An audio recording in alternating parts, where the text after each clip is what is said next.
Paz do Senhor, irmãos.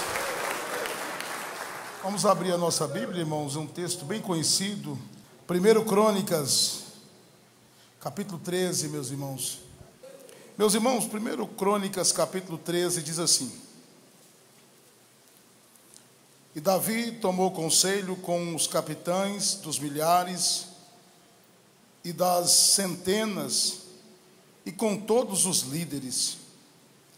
E disse Davi a toda a congregação de Israel: se bem vos parece, e se isto vem do Senhor nosso Deus, enviemos depressa mensageiros a todos os nossos outros irmãos em todas as terras de Israel, e aos sacerdotes e aos levitas nas suas cidades e nos seus arrebaldes, para que reúnam conosco e tornemos a trazer para nós a arca do nosso Deus, porque não a buscamos nos dias de Saul. Então disse toda a congregação que se fizesse assim, porque este negócio pareceu reto aos olhos de todo o povo.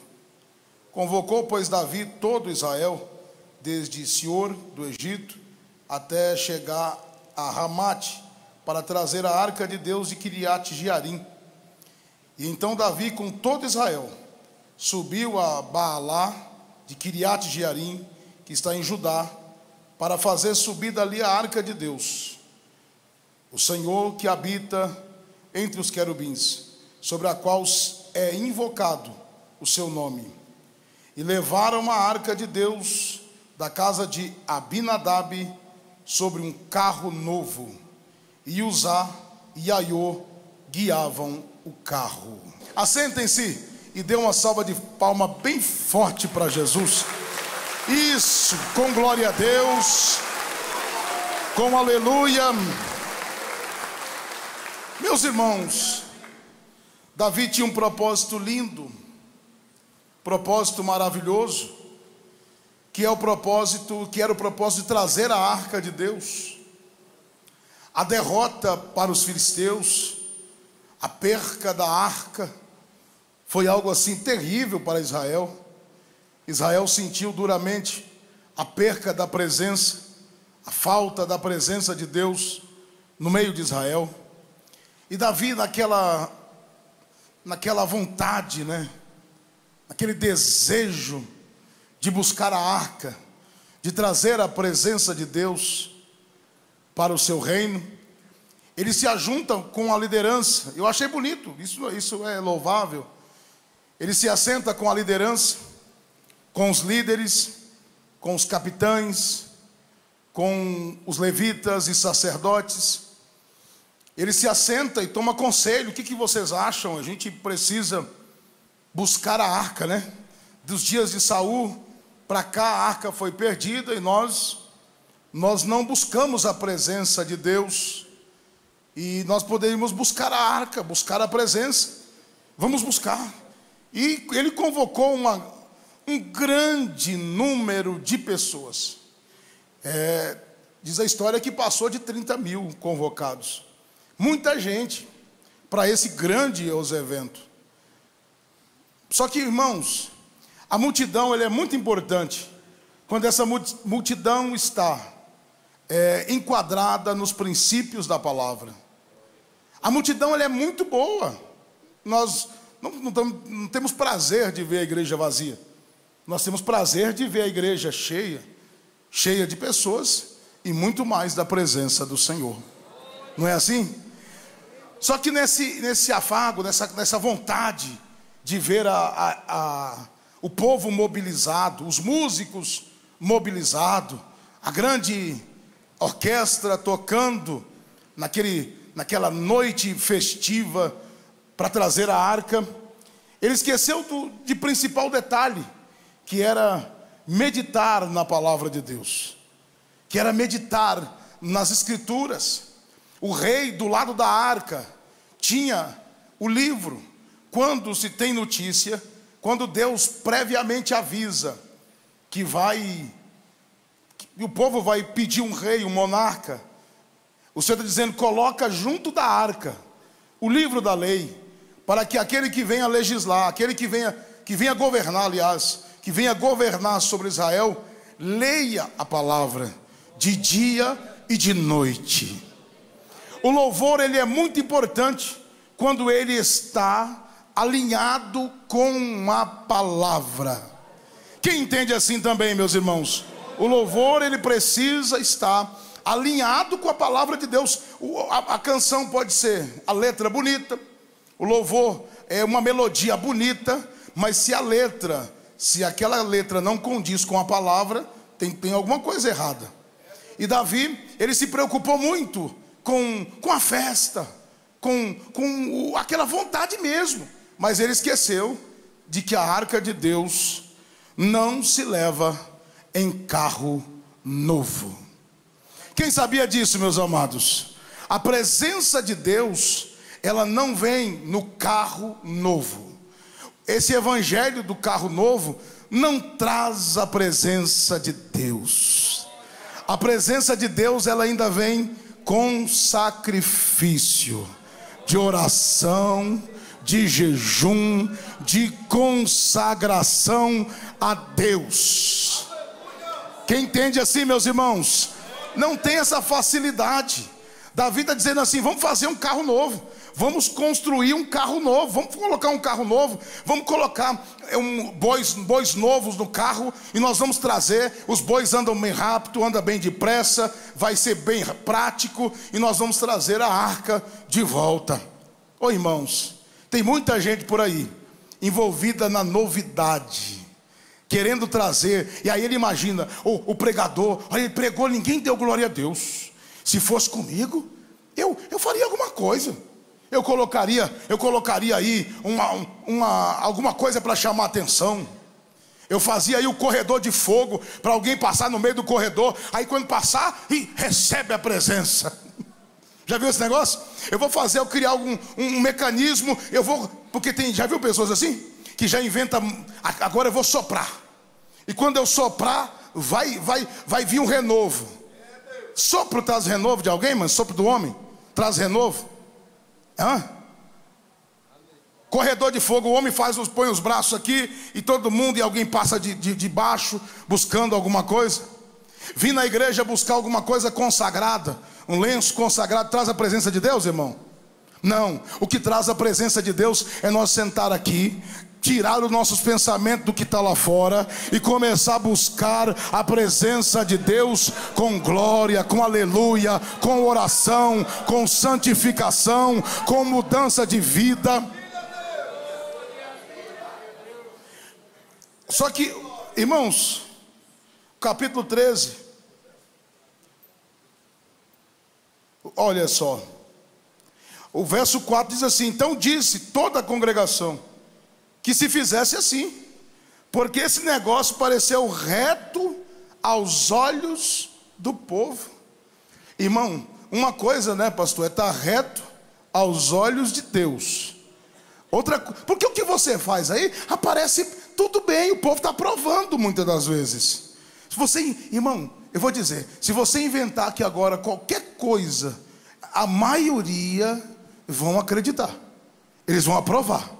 Mas o pregador, o pastor que defende a palavra, ele tem que ficar com a palavra de Deus na mão, nos detalhes. Pareceu tudo reto, vamos lá, organizou a festa, os bois novos, imagina que pintou o carro, arrumou tudo, é hoje a festa, os músicos estão posicionados, está todo mundo preparado, os músicos preparados, todo mundo, vamos cantar, vamos tocar, e aquela multidão. Olha para vocês verem o que acontece. O verso de número 8. O carro novo está lá, a partida, o ponto de partida. Vamos lá, a festa está bonita. E Davi e todo Israel alegraram-se perante Deus. Quando eu li isso aqui, eu fiquei pensando, Davi estava alegrando perante Deus. Uma coisa é você se alegrar perante Deus, outra coisa é Deus se alegrar com você. Você consegue entender isso? É possível você vir aqui, a presença de Deus se manifesta, e até quem mesmo não decidiu servir a Deus ainda, Às vezes a pessoa está no vício, está na prostituição, está no adultério, ele está na mentira. O culto aqui é tão agradável, os louvores, que alguém se alegra perante Deus. Mas Deus não se alegrou lá de cima. Agora, quem é que quer, que você quer trabalhar, glorificar, para que o Senhor se alegre com você? Eu vou dizer aqui uma coisa: às vezes, para Deus se alegrar conosco, é preciso nós nos entristecer. Quem entende assim?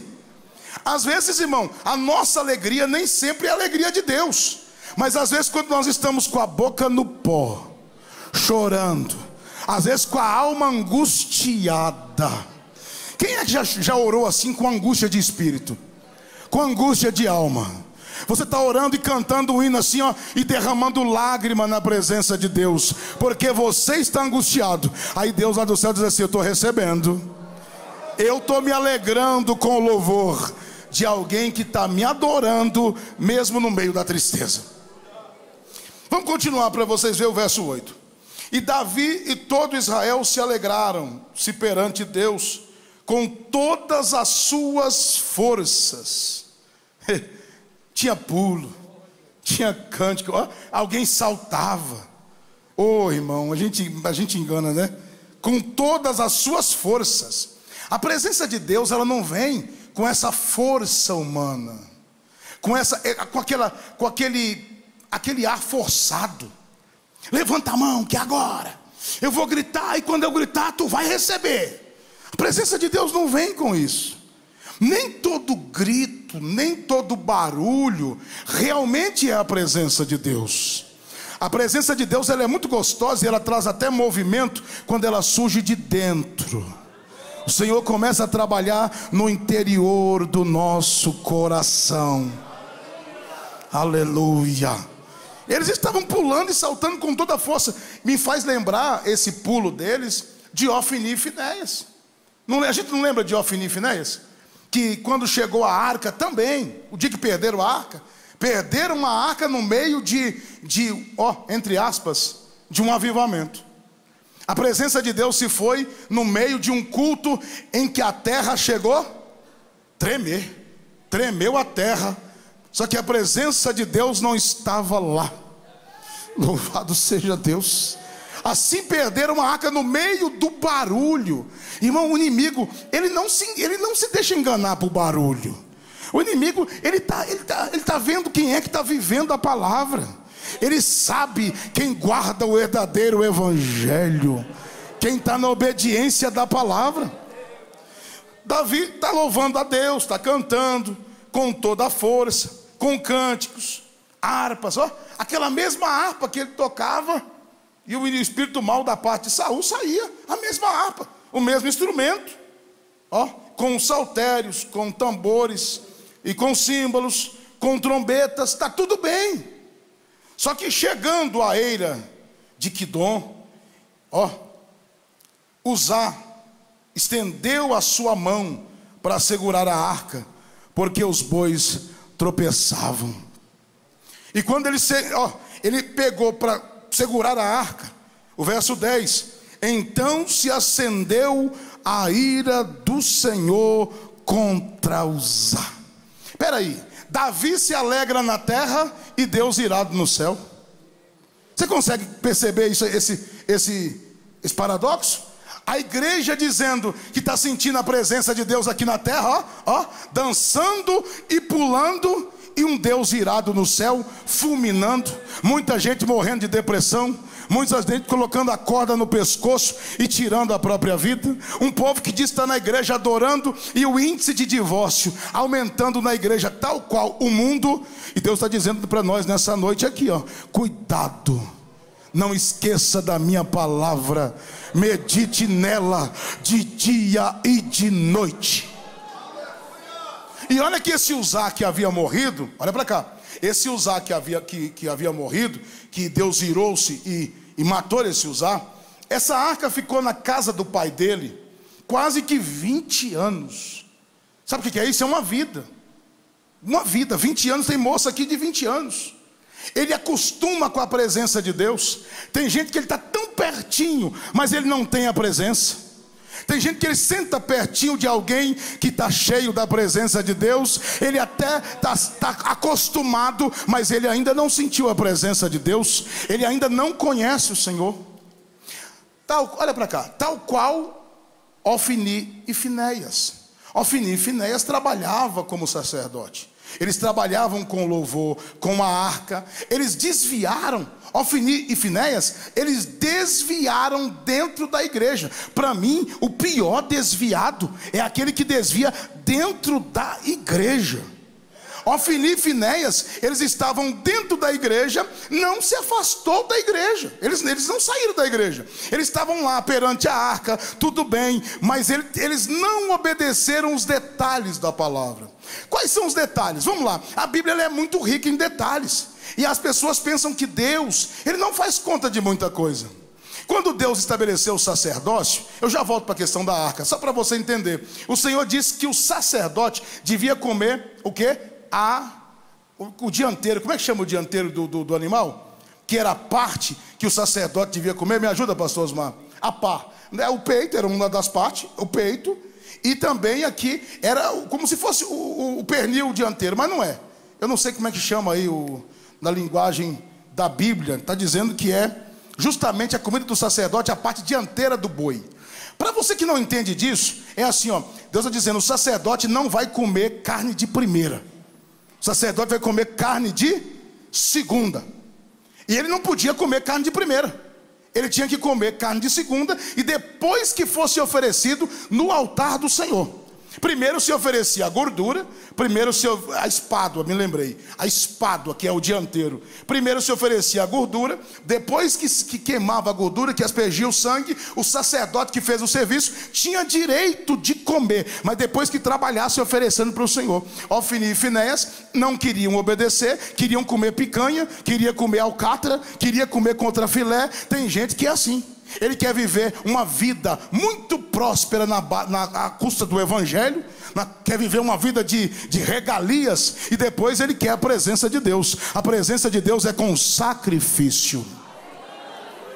Outra coisa, não tinha direito, pastores, de pegar o garfo aqui, pegar a comida e comer em outro lugar. Ele tinha direito de comer, mas tinha que comer dentro dos átrios do Senhor.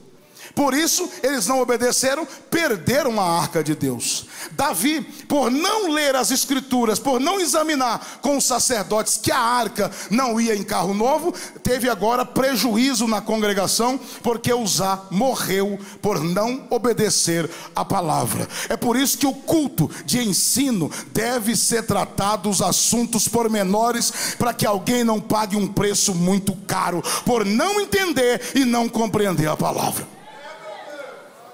Você imagina quando Davi, agora continuando o assunto no capítulo 13, Davi, ele vai ver o verso 11, capítulo 13, 11. Davi se encheu de tristeza, porque o Senhor havia aberto brecha em Uzá.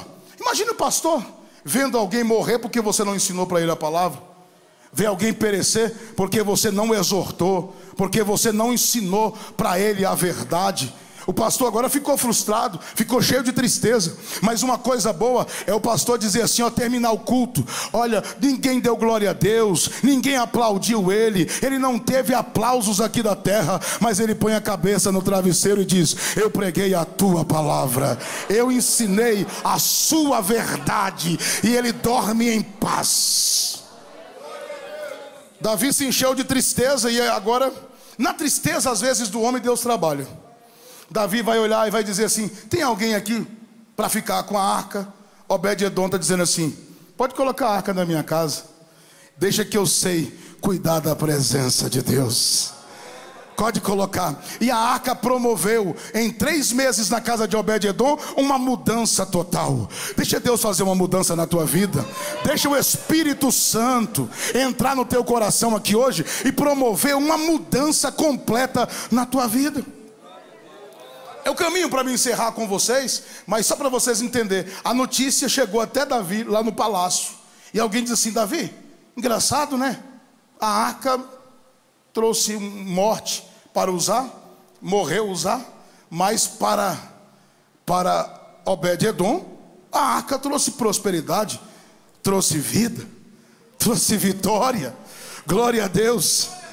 Quantas pessoas que morreram envolvidas no evangelho? Quem já viu? Pastores que tocaram no que não era dele, obreiros que não tiveram responsabilidade no que é sagrado, profanaram o que era do Senhor, brincaram com o rebanho de Deus que foi confiado na sua mão, e depois o escândalo aconteceu no meio deles, e eles morreram com a Bíblia na mão. Mas Obed-edom obedeceu a palavra. Cadê os irmãos que amam a palavra, que cuidam da palavra? Vai ter vitória para a tua vida. O que eu acho bonito, meus irmãos, é que Davi, ele vai entender isso, e ele vai trabalhar, justamente no capítulo 15 de 1 Crônicas, Davi, ele vai estudar a palavra. Quando alguma coisa der errado na tua vida, alguma coisa der errado, teu casamento está dando errado, procura usar a régua firme, poderosa que é a palavra. Quando alguma coisa estiver fora, acontecendo que não está dando certo, procura a Bíblia, se ajustar ao que a palavra está dizendo. E quando você se ajustar à palavra, você você vai observar que as coisas vão dar certo na tua vida. Capítulo 15, no versículo também de número 13. Capítulo 15, verso 13 de 1 Crônicas. Olha o que Davi está dizendo aí, ó. Porquanto vós não levaste na primeira vez, o Senhor nosso Deus fez rotura em nós, porque não buscamos segundo a ordenança. Nós não buscamos como deveria. Nós estamos fazendo a obra de qualquer maneira. Diz a Bíblia que maldito é aquele que faz a obra de Deus relaxadamente. Irmão, as coisas de Deus, ela é muito séria. Aleluia. Mas eu creio que Deus vai receber o nosso culto hoje, porque nós vamos consertar a vida. Vamos ou não vamos? Quem propõe consertar a sua vida? Aí a Bíblia diz no verso 15: e os filhos dos levitas trouxeram a arca de Deus sobre os seus ombros, pelas varas que nela havia, como Moisés tinha ordenado, conforme a palavra do Senhor. Tem lugar para a arca de Deus nos seus ombros? Ombro fala de jugo, ombro fala de serviço, ombro fala de peso, de carga. O Senhor está dizendo assim: você quer a minha presença? Tem que pagar um preço. Você quer a minha presença? Tem que buscar com sacrifício. Verso 16: e disse Davi aos chefes dos levitas que constituíssem de seus irmãos cantores, agora sim, para que com instrumentos musicais, com alaúdes, harpas e símbolos, se fizesse ouvir, levantando a voz com alegria. Davi está dizendo assim, ó, agora nós vamos cantar. E o Senhor está dizendo assim: agora eu vou receber o louvor de vocês. Ô irmão, quem quer que Deus receba o seu louvor? Quem quer que Deus receba a sua oração? Paute ela pela palavra, consulte a palavra. Quem de vocês tem uso e costume de ler a Bíblia? Deixa eu ver aqui. Vocês têm costume, irmãos? E sinceridade de vocês que estão aqui e que não têm o costume de ler a palavra, levante a mão, eu quero orar por você que não tem costume de ler a palavra. Fique em pé em nome de Jesus.